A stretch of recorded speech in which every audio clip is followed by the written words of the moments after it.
દ્વારકાનો દેવભૂમિ દ્વારકા જિલ્લામાં પણ વરસાદ વરસ્યો છે। વહેલી સવારથી ભાણવડમાં ધોધમાર વરસાદ વરસી રહ્યો છે।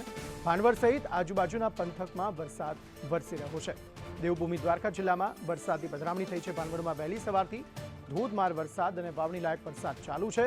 વરસાદ વરસતા ખેડૂતોમાં ખુશીની લહેર જોવા મળી રહી છે। ભાણવડ સહિતના પંથકમાં વરસાદી માહોલ જોવા મળી રહ્યો છે અને વરસાદી માહોલ એવો કે ખેતરોમાં પાણી ભરાઈ ગયા છે તે પ્રકારની સ્થિતિ પણ અહીં જોવા મળી રહી છે। ખૂબ જ સારો વરસાદ અને વાવણી લાયક વરસાદ થઈ રહ્યો છે, જેનાથી ખેડૂતો પણ ખુશ જણાઈ રહ્યા છે અને દ્વારકાવાસીઓ પણ ખુશ જણાઈ રહ્યા છે, કારણ કે તેમને ગરમીમાંથી રાહત મળી છે। આ જ પ્રકારની સ્થિતિ હજુ 2-3 દિવસ રહે તેવી પણ શક્યતાઓ વ્યક્ત કરવામાં આવી રહી છે। કેટલાક નીચાણવાળા વિસ્તારો એવા છે કે જ્યાં પાણી ભરાઈ જવાની સમસ્યા સર્જાઈ છે, પરંતુ બીજી તરફ કાળઝાળ ગરમીથી રાહત મળી છે, જેથી લોકોએ હાશકારો અનુભવ્યો છે।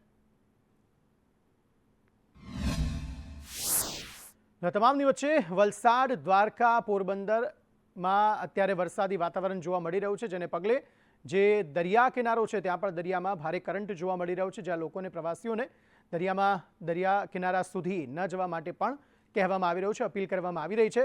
પરંતુ શરૂઆતી સમય છે ચોમાસાનો, આ ખૂબ સારો માહોલ અત્યારે રાજ્યમાં વરસાદને લઈને જોવા મળી રહ્યો છે અને હવામાન વિભાગે કહ્યું છે કે આ વખતે ખૂબ સારો વરસાદ જે છે તે રાજ્યમાં વરસી શકે છે। વાવણી લાયક વરસાદ રહેશે અને ખૂબ સારો વરસાદ આ વખતે વરસવાનો છે।